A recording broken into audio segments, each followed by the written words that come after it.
Hey, before we get started with this brand new episode, I want to make sure you saw the awesome audiobook deals that I just posted on Read-Aloud Revival.com. This last weekend, I found over 100 amazing kids audiobook deals, and they're all listed for you at Read-Aloud Revival.com/audio. They are categorized by age, and actually just now I went through and I marked my top 5 favorites for each age category because 100 is a lot, right? And if you went to the audiobook deals page and thought, I don't even know what to choose, well, go click on those categories and see which 5 are my top favorite in each category so you know where to start. Again, it can all be found at readaloudrevival.com/audio.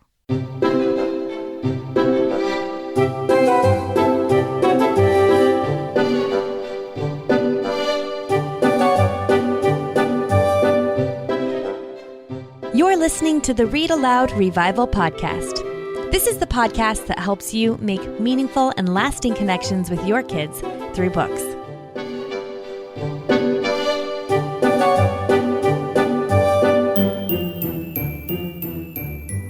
Hello, Sarah Mackenzie here, and you've got episode 116 of the Read-Aloud Revival. Today, I've got a guest here to talk with us about reading with babies, about connection parenting, and about a project she's got going on to get books into the hands of every child. It's a really, really fun conversation, so I'm glad you've joined us. Before we get started, can I ask you a favor? We would love it if you would go to the Read-Aloud Revival on iTunes and leave us a rating and or a review. Those help us so much because every time we get more ratings and reviews, or people hit that subscribe button in iTunes, iTunes shows the podcast to more families. And that means that more families get the tools and resources and encouragement they need to make meaningful and lasting connections with their kids through books. So appreciate all of you who took a couple minutes to do that for us. We read every review and we're so grateful for it. Just go to iTunes and search for Read-Aloud Revival. Okay, I cannot wait to introduce you to today's guest. So let's get on with the show.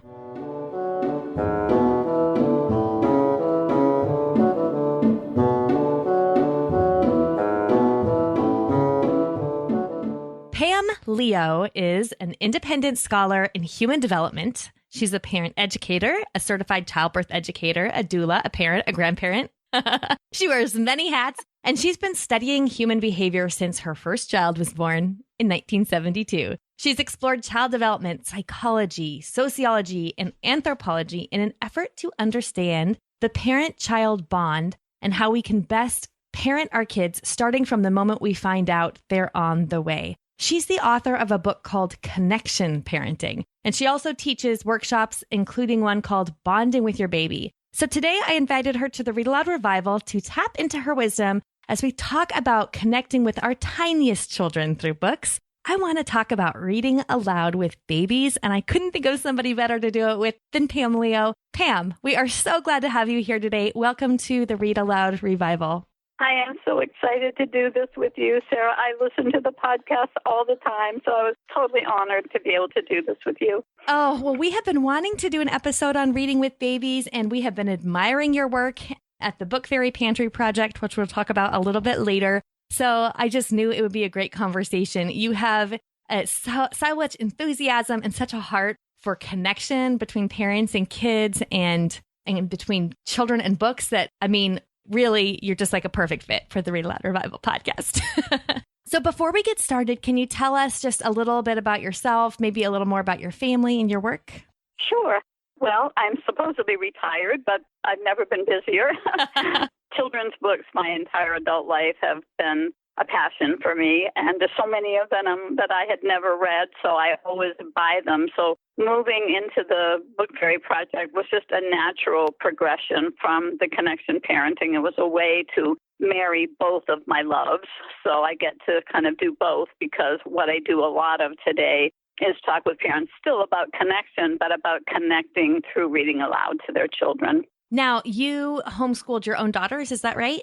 That's right. And then you've taught parenting programs in the prison system. I've actually worked at the Maine Correctional Center with inmate parents, and the rate of illiteracy in the prisons is between 60 and 70%. So when I wrote Connection Parenting, I made sure that I wrote it on a fifth grade level. And that was a challenge. But also, I recorded it as an audiobook, number one, because I love audiobooks, but I also wanted it to be accessible to all parents, regardless of their level of literacy. And I worked with teen parents and parents in recovery, pretty much parents in most situations in life. That's amazing. I had no idea the literacy rate was so high in the prison system. Oh, illiteracy in prisons. And I mean, it's so bad that inmates who do get help, like get their GED while they're incarcerated or get, their reading level up there, the rate of recidivism drops dramatically for the people who learn to read better while they're incarcerated. It's amazing. Wow. So they're not coming back at the same rate as people who still are unable to read when they're released. So I know you say that our effectiveness as parents is in direct proportion to the strength of the bond that we have with our child. Can you talk more about that? What do you mean by that? Well, there's a quote that I love that I included in my book, and it's actually from a song by Bob Dylan, and it goes, "When you got nothing to lose." And if children are going to care about what we think, how we feel, what we want, that's going to be because they are connected to us and have a bond with us. We don't care about those things with people that we're not connected to and we don't have a bond with. And so, if we're going to expect them to follow our role model, to listen to, what we care about, what we need, what matters, we need to have that bond with them. And for them, they come into the world biologically wired to have that bond with another human being. One of the things that I say is connection is what turns human babies into human beings.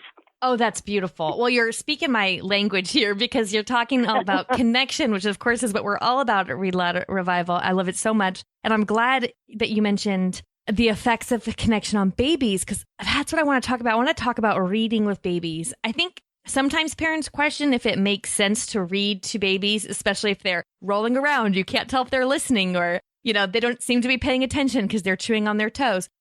What does your research say? What do you know about reading with babies? Everything that I'll do both, my personal experience and all my research, but all of my research says that to start, there are people who read while they're in utero, and they've actually done research that shows this one study that they did, they read the same story over and over. It was Dr. Seuss, actually. And when the baby was born and they read the story, the baby showed signs of recognition because babies hear after the 5th natal month. So, they come out, if you've been reading to them in utero, they recognize that. But even if you don't do that, if you can start just as soon as possible, the first day, the first week, and they love our voice the best of any voice. And it doesn't even matter if we're reading them a children's book. We might be cramming for an exam and reading aloud.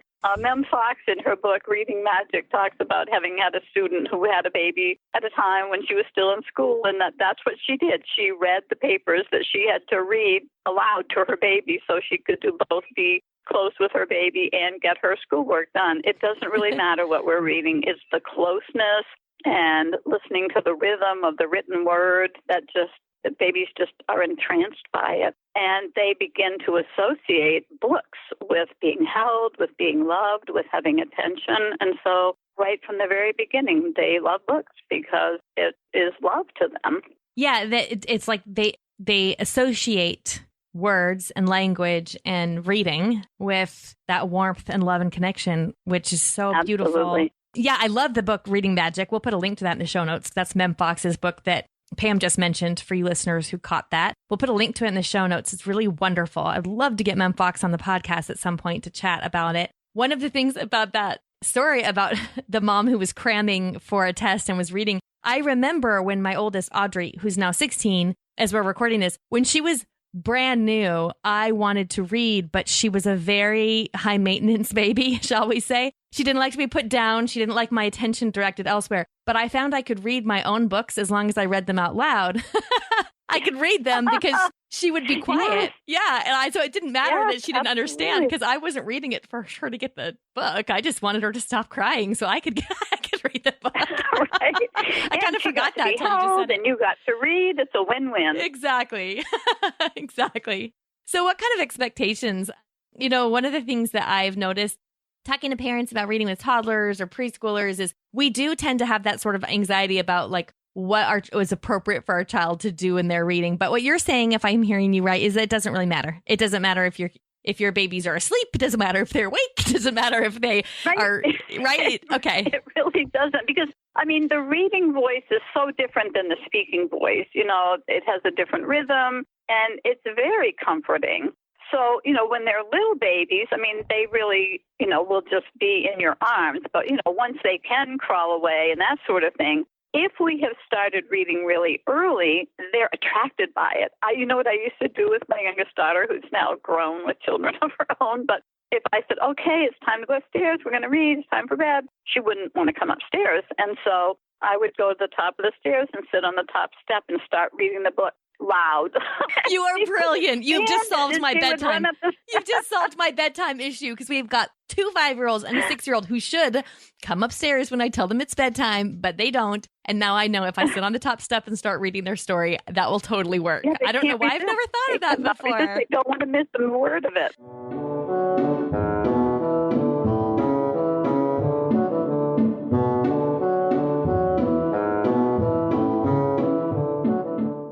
And let's talk favorites, because I know you've got to have some good book recommendations for babies. Do you have any favorites that you love to recommend to parents who are looking for something fun to read with their babies? Because, of course... Oh, I do. And, oh, gosh. Well, one of the things that, I did want to finish saying, too. So if we maybe haven't read to them as early, if we didn't get that start, and they're a little older when we start reading to them, I find that for toddlers, especially, interactive books really hold their attention. So if there are flaps to lift and things to touch, and, not so much ones that have batteries and talk and all those sorts of things, but just lift the flap kind of things and, tactile kinds of things, those really kind of draw them in. But it really doesn't matter. And if we keep it short, like have a story before breakfast or before you get out of bed, all through the day, there's little spots where you could read a little short story.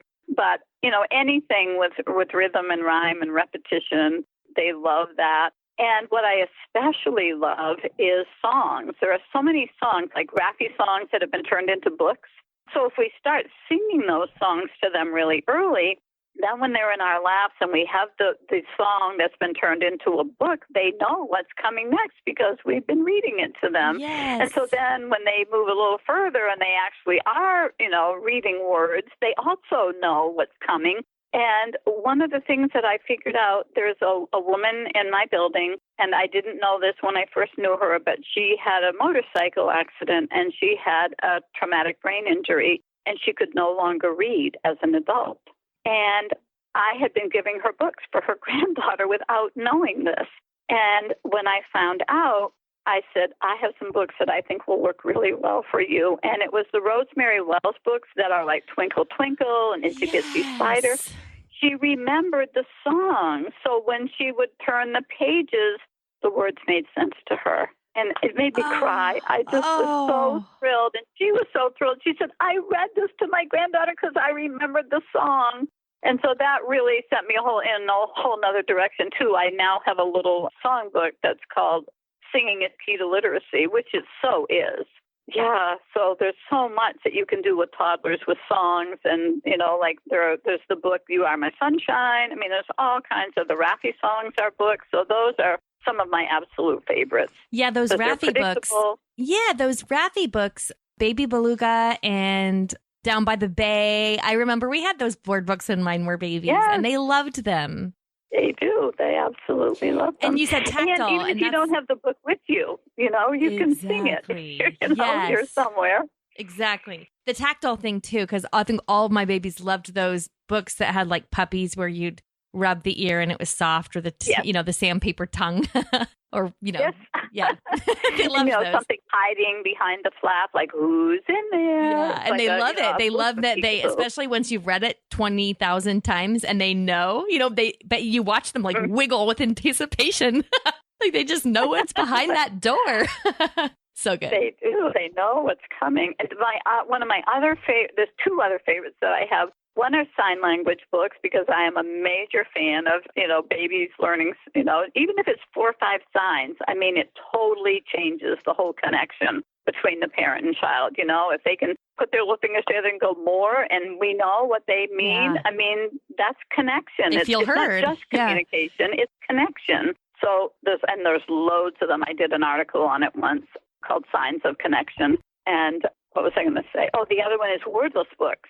I love wordless books because then a 4-year-old sibling can read a wordless book to their 2-year-old sibling, you know, because they can just imagination read it. That's a term I just coined. A Facebook post came across of this adorable little girl reading to her cat. And it was clearly a chapter book, and she was clearly not even school age. And she was just inventing it. She was imagining this story that she was reading to her cat, who was loving every word of it. And I used to call it baby reading because I've seen babies pick up books, and if they've been read to enough, they will do the whole thing. Turn the pages, say the words, turn another page. So I always called it baby reading, but when I saw this post, I'm like, well, she's not a baby, but she's clearly not of reading age yet either. And so I thought, she's using her imagination to be a reader. So I just called it imagination reading. That's really the first step to actual reading. It's such a good term. It's such an apt term for exactly what that is.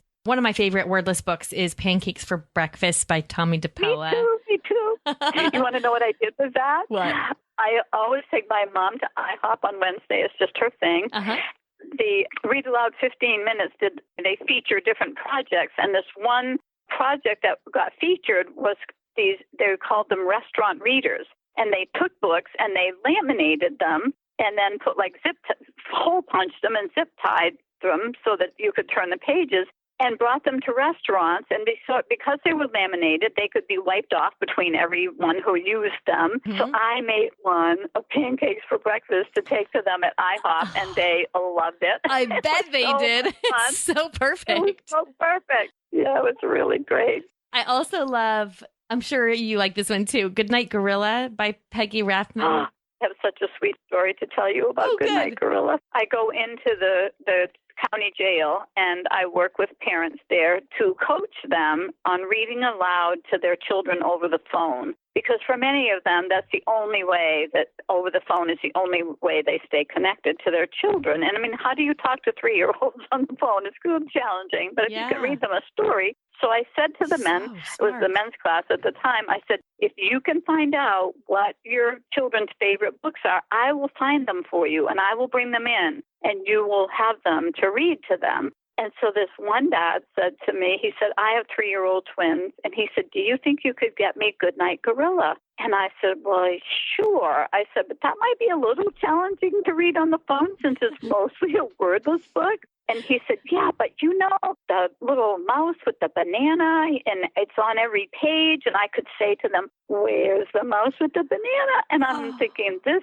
dad knows his stories. No kidding. I left my time with them. I went around the corner to one of my favorite book thrift shops, walked in. What was the first book I found? No way. Goodnight Gorilla. I bought it, turned back, got back in my car, drove back around the block, and dropped it off at the jail and said, make sure this person gets this book. That is amazing.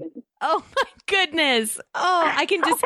believe it. I know, and I can just hear Dad's voice over the phone, you know, and the kids think they could picture it in their imagination, or maybe they have a copy of it on their lap and they're looking for it. We got them 2 copies, so we mailed home a copy, and he has a copy. Gosh, I just cannot love that anymore. Oh, my goodness. I know, it's so great. Plus, if you think about it, you know, say their favorite book was Thomas the Train or something. Yeah. And so the dad gets on the phone, or the mom gets on the phone and says, oh, I got a book out of our library here to read to you tonight. Do you like Thomas? So here's this child on the other end going, Thomas? That's my favorite. Instant connection. Yep. Instant. Yep, instantly. I'm trying to think of some other wordless books that our listeners may not have heard of. Maybe the Peter Spire books, like Rain, and there's like a Noah's Ark one. And I'm trying to think of, he's done a lot of wordless books that are just... And have you seen Chalk? I don't think so. Chalk? Oh, my goodness. It's called Chalk. Okay. It is it's new, fairly new, I think, but it was new to me when I got introduced to it a couple months ago. And it's about these 3 children who come onto a playground, and there's this big dinosaur kind of thing that you climb on, or whatever, like Tyrannosaurus Rex. Okay. And there's this bag hanging there of chalk. And they look in it and they take out the chalk and they start drawing on the pavement. And whatever they draw happens. Like this one girl drew butterflies, and all of a sudden butterflies come up off the pavement and this whole thing. So there's two girls and a boy, and the boy gets this most mischievous look on his face, and he draws this Tyrannosaurus Rex, really ferocious, and up it springs, and they're all terrified, and they run to hide in the slide, and he's coming after them. And I won't tell you the ending because it's too cool how it ends, but I can't recommend that book highly enough. Called Chalk. I can't think of the author right at the moment. I'm looking at it online as you described it. It's Bill amazing. Thompson, and we will put a link to it in the show notes. And I'm going to get my hands on this because the illustrations look fantastic. It is fabulous, and the ending is just unbelievable. The ending of the book. I won't ruin it for anybody because it's so spectacular. No, we're all going to scramble out to our libraries. The library hold list just got very long on Chalk.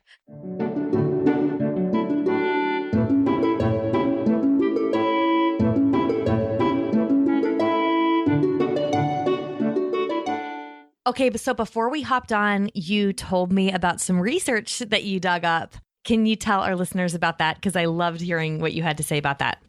I started researching. I do this all the time, and it's so much fun. I'll put the benefits of, and whatever it is I want to know. So I put the benefits of children hearing live storytelling. And whoa, a couple of articles came up that just were so exciting to me, that were saying that when you hear someone telling a story, and I'm thinking reading probably as well, that it isn't even just a story part of your brain that becomes activated. It's, if they're telling about, and I was cold and hungry, those parts of your brain that would have to do with being cold or being hungry also light up. So there's all this brain activity that is happening when we're listening to a story. And so one of the things I had said is, well, I mean, no wonder that children who have been read to from birth to school age start out with such an advantage in being able to learn to read, because there's the best way that I show it to parents is, Legos, like Duplos. Yeah. And they have those little mats that you can build on. Oh, yeah. I'll say, okay, this mat is your child's brain at birth. And every story you read to them, every song you sing to them, add another Lego, add another Lego, add another Lego, every story, every song. Do you want to send your child off to school or homeschool with this size brain or this size brain? Because every one you add is going to increase what they have to work with. Yes. And it's just such a visual way of getting at how much it matters that we read to them and sing to them. I love that metaphor. Yeah, I love that visual image. That's exactly what Jim Truly spent the entire book, basically, of the Read-Aloud Handbook, convincing us of, I think, is basically we know for certain that children who are read to have better vocabulary, and that vocabulary at kindergarten age is a big indicator of how hard, difficult, or not difficult that schooling will be. And so we can set our kids up for success. It's exactly like you're saying. We're just piling those Legos on with every story that we read aloud. So his book was like the first one that so, turned me on to how important it is to read to children. I mean, that book is like the, the foundation of the literacy movement, in my opinion. It really is. It's the first book I read where I realized it was like a watershed moment for myself, because I realized, we don't just read aloud until our kids can read. I always thought, yeah, of course you read aloud to kids because they can't read to themselves. And then once they can read to themselves, you set them loose. And that was the first book that challenged that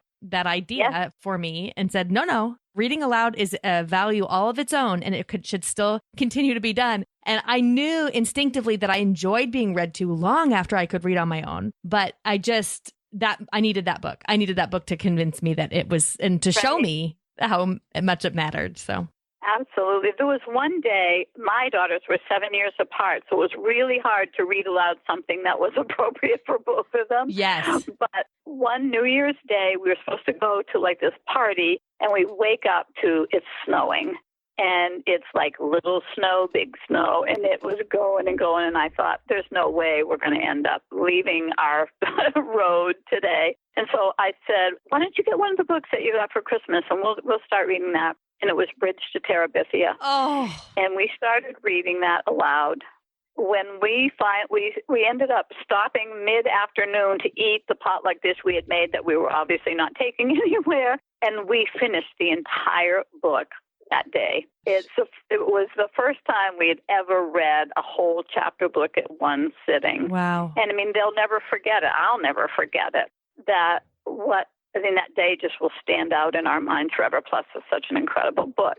But I could barely talk at the end of the day. Oh, yeah, for sure. And, to just hear them say, oh, just one more chapter, one more page, one more chapter. You can't stop now. I know. That's like the best. It doesn't get any better than that. I agree. I do. I know. I completely agree. When my kids go, just one more, especially when I'm thinking, it's like past their bedtime and I'm like, can I read you just a little bit more? That's when you stumbled on a winner. Can you tell us about the Book Fairy Pantry Project? I would love to tell you about it. So I am a great-grandmother, and that is because my granddaughter had a baby 2 years ago, and I knew that one of the most important things in his life was going to be that they read to him. So I was writing a letter. I was a doula, so I also got to be at the birth, only I wasn't in the role of doula, but there were like 4 doulas in the room because so many people in my family are doulas. And I was writing this letter to my granddaughter telling her how important it was going to be to read to David every day. And at her baby shower, they did this beautiful thing where they had these cards and people wrote promise cards. And some people wrote I'll bake cookies with him or I'll take him fishing. And so my promise card was, you will always have the best books. And so when I was writing this letter, I said, I will make sure that he has books all the time. And you please make sure, that you read to him. And somehow that letter morphed into the poem, which became Please Read to Me. And I was like, whoa, I don't even write poetry. And sometimes I do, but not usually. And I was like, this is an awesome poem. I wonder who would be interested in it. So I started Googling, early literacy, family literacy things. And these same statistics kept coming up on every site. That 2/3 of the 15.5 million children living in poverty in this country do not own even one book. I was dumbfounded. Can you repeat that? Yeah, repeat that statistic because that's mind-blowing. 2/3 of the 15.5 million children living in poverty in this country do not have even one book to call their own. I just couldn't believe it. And then it kept coming up on site after site. 10 million children in this country who do not own one book. And I was just like, I just couldn't imagine that this could be. And I'm like, you know what? I, as a private citizen, can do something about this. Yes, there are all these literacy organizations. And I thought, I don't know how, but I'm going to do something about this. And then a few days later, I was at my mom's and her television was on. They were talking about gearing up for a food drive for the food pantries. And I was like, food pantries? Food pantries? So 1 in 5 children is food insecure, and 1 in 4 is not learning to read. Bingo. We already have in place, every community has food pantries. So the very families who are using the food pantries are the very families who don't have books in the home. The number one indicator that children will arrive at school ready to learn to read is the number of books in their home in the preschool years. Yes. Not their parents' education level. And of course being read to, but they're not going to be read to if there are no books in the home. Kind of hard to do it when they're not available. Well, and I think Jim Trelease mentions that too in the Read-Aloud Handbook. Just that even if they don't get picked up off the shelf and read, just the sheer number of books, like regardless of how much those books are read, it's kind of astounding. Yep. The presence of books. It is. Yeah. And so, being the Goodwill shopper that I am, I'm just a major fan of repurposing and recycling and all that. I knew there was no shortage of gently used books in this country. They're everywhere. And so I thought, well, what if the people who have books, instead of just dropping them at their local thrift store or wherever, if they could bring them to the food pantries and they could be given to the people who need them. So it's kind of a Robin Hood kind of project in a way that, not that I steal the books from the rich and give them to the poor, that's not it, but it's in that direction that people, it gives children especially, this is one of the things I love so much about it, is that it's children helping children to end illiteracy. And so I do this, circle of literacy so we do book drives at the schools. So they bring books to the school, donate them. I get them to the food pantries. The parents come to the food pantries, pick out books, which, I mean, if you're struggling to buy enough food, you don't have a budget to buy children's books. So how often do you get to be the one who picks out the books for your children? And I mean, one of the things that I learned from working with the incarcerated parents was that no matter what their parenting circumstances, every parent desperately wants to do for their own children. I mean, even though they appreciate everything anyone else does for their children, they want to do for their own children. So they get to be, you know, say they have 3 children. Oh, well, Bobby loves dinosaurs. Let's get him this book on dinosaurs. And Sally loves horses. Look at this horse book. And, oh, let's get a board book for the baby. So when those books come home, they get to be the hero. They have presents for their children. And they're way more invested in reading them to them. And, I mean, it's a win-win just all the way around. So I started with one food pantry, and I went and I said, if I brought you books, would you give them out on the food pantry day? And they said, absolutely. And it just started with that. And it has, then I, went forward with it as a project. And here we are. It'll be 3 years in October. And I mean, it's in other states. I mean, my goal for it is for it to be in every food pantry, first in Maine, and then every food pantry in the country, every food pantry in the world. And so it's just growing. I mean, now that we have Facebook, I mean, it's in New Zealand because somebody in New Zealand saw my post. And, it's just amazing how the word can spread now that we have Facebook. So I'm just so excited to think about. I mean, it just made me so sad to think of 10 million children going to bed at night without being read a bedtime story. Yes. That's not okay. No, and just exactly what you're saying about parents so wanting to do right by their children, and the fact that they don't have the resources to get books, they don't have the resource, if they don't have the resources to buy food, they don't have the resources to go buy books and to make it convenient and to be told, like, here, choose any of these books. I mean, it's just so beautiful. One of the things you say on your site is only the children with books can read, and only the children who can read will thrive. And I read that like 3 times and my heart started beating a little faster because, yes. But it's true. It totally will impact their standard of living and their quality of life.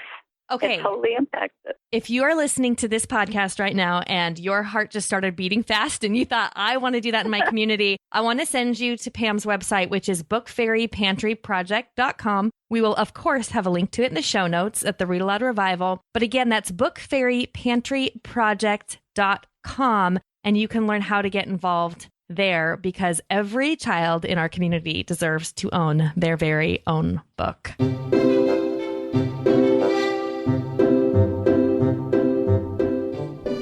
Now it's time for Let the Kids Speak. This is my favorite part of the podcast, where kids tell us about their favorite stories that have been read aloud to them. I'm Read. And how old are you? 6. Where are you from? Canada. And what's one of your favorite books? Ramona. Why do you like the Ramona books? Because she's really silly. She's silly? Mm-hmm. Like, what does she do? They grab toothpaste and poured it into a set. She squeezed all the toothpaste into this thing? Mm-hmm. What's your name? Isaac. And Isaac, how old are you? 4. Where are you from? Canada. What is one of your favorite books? Wow. On the motorcycle. Ralph on the Motorcycle? Why is that one of your favorite books? You make sound to make motorcycle. He has to make sound to make the motorcycle drive? What kind of sound does he have to make?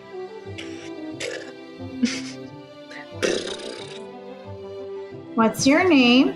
My name is Sarah. How old are you, Sarah? And I'm 6. And where do you live? I live in Washington. And what's your favorite book? The Lion, the Witch, and the Wardrobe. What do you like about The Lion, the Witch, and the Wardrobe? When Aslan died. When Aslan died. Hello, my name is Timothy. I am 8 years old, and I live in Washington. My favorite book is The Voyage of the Dawn Treader, and my favorite part about it is when they sail to the end of the earth. My name is Isaiah. I live in Washington. I am 10 years old. My favorite book is Swindle by Gordon Corman. My favorite part is when the kids sneak into the house and take the Honus Wagner card back. Hi, my name's Fiona, and I'm from Maine, and I'm 7 years old. And my favorite book is Dragonona because it has pasta, and I love pasta. And we met Tommy DePaula. He's so amazing.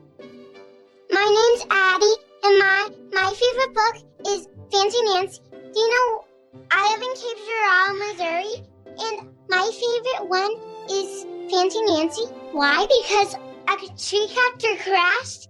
She was tugging with the Frenchie, her dog. It crashed. When then Grandpa lied with so many presents, and he made with pom-poms, ribbons, all kinds like that. So they made a new tree topper, Fancy Nancy's Christmas tree. Yeah, and it's called Splendiferous Christmas. Splendiferous Christmas. What's your name? My name is Ashel, and I'm 7 years old. My favorite book, it's a very old name. So it is a series of unfortunate events by, do you remember the author? Lemony Snicket. Yes, and why do you like the book so much? Because the awful saying, like silly things, because the awful saying silly things, he's saying, like one of the things he said was like, now you must be asleep so you won't be able to finish a sad story. So he acts like you won't want to read the book, but actually you really want to keep reading. Yeah. And why else do you like it? Because it has a super big series, like 12 or 14 books. I think it's 14 books, and that's why I like it. Hi, my name is Kate, and I'm 5 years old, and I live in Louisiana. And my favorite book is Cinderella. What I like about it is that Cinderella and the prince get married. Awesome, kids. Thank you so much for your messages. Hey, thanks for joining me for another episode of the Read Aloud Revival podcast. Next week, I'm going to be right here at the same place, same time. I'm going to have a great list of Christmas novels for you. We're going to be talking about wonderful novels and short stories. And I'm also going to tell you where you can find Read Aloud Revival Christmas picture books and audiobook recommendations and all that good stuff. So for everything bookish and Christmassy, you want to come back here next week for Read Aloud Revival episode 117. It's going to be a good one. Remember that you can get the show notes for today's show at readaloudrevival.com/116. And hey, if you have just a second and wouldn't mind popping into iTunes and leaving us a rating or review for Read Aloud Revival, it just means a whole lot to us. And it helps other families find the Read Aloud Revival and get the inspiration and the tools they need to make meaningful and lasting connections with their kids. So thank you so much for doing that. I appreciate every single one of those. And I think that's it for today. So until next time, go make meaningful and lasting connections with your kids through books.